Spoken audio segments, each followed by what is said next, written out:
صدر مملکت آصف علی زرداری نے پی او ایف واہ کا اہم دورہ کیا، جہاں ان کا استقبال chairman P O F lieutenant general Syed Tahir Hamid Shah نے کیا۔ صدر مملکت کو دفاعی پیداوار، فنی صلاحیتوں اور مختلف پیداواری یونٹس کے بارے میں تفصیلی بریفنگ دی گئی۔ آصف زرداری نے پی او ایف کے کردار کو سراہتے ہوئے کہا کہ یہ ادارہ ملکی دفاع کو مضبوط بنانے میں اہم ستون ہے۔ انہوں نے موجودہ اور مستقبل کے سیکیورٹی چیلنجز کے تناظر میں دفاعی صلاحیتوں کو مزید مستحکم کرنے کی ضرورت پر زور دیا اور کہا کہ پاکستان کے دفاع کو مضبوط بنانا ریاست کی اولین ترجیح ہونی چاہیے۔ وزیر دفاع خواجہ آصف نے کہا ہے کہ فیلڈ مارشل عاصم منیر اور امریکی صدر ڈونلڈ ٹرمپ کی ملاقات انتہائی اہم اور خوش آئند رہی۔ ان کا کہنا تھا کہ اس ملاقات کے مثبت اثرات آئندہ دنوں میں سامنے آئیں گے، کیونکہ پاکستان مشرق وسطی میں ایک مؤثر کردار ادا کر سکتا ہے۔ وزیر دفاع کے مطابق حالیہ کشیدگی کے ماحول میں آرمی چیف کو مدعو کرنا پاکستان کے لیے باعث عزت ہے۔ ذرائع کے مطابق امریکی صدر ڈونلڈ ٹرمپ نے بھی ملاقات کو اعزاز قرار دیتے ہوئے کہا کہ یہ ایک خوشگوار ماحول میں ہوئی اور کئی اہم معاملات زیر غور آئے، جن میں پاک امریکہ تعلقات، ایران اسرائیل جنگ اور جنوبی ایشیائی خطے کی صورتحال شامل ہے۔ امریکی صدر نے فیلڈ مارشل کی بھارت کے ساتھ کشیدگی کم کرنے کی کوششوں کو سراہا اور کہا کہ پاکستان شاید ایران کو بہتر سمجھتا ہے۔ ٹرمپ نے مستقبل میں پاکستان کے ساتھ تجارتی تعاون بڑھانے کی خواہش کا بھی اظہار کیا۔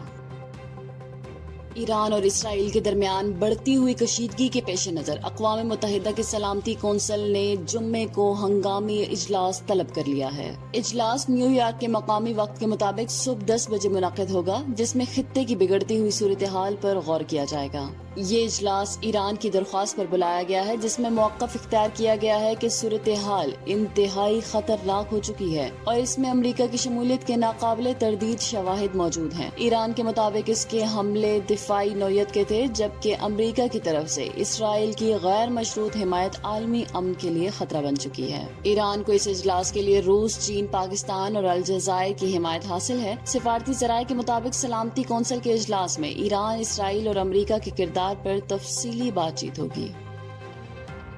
امریکی صدر ڈونلڈ ٹرمپ نے ایران کے ساتھ مذاکرات کے امکان کو مسترد کرتے ہوئے کہا ہے کہ اب بات چیت کا کوئی فائدہ نہیں، ایران کو 2 ہفتے پہلے بات کرنی چاہیے تھی۔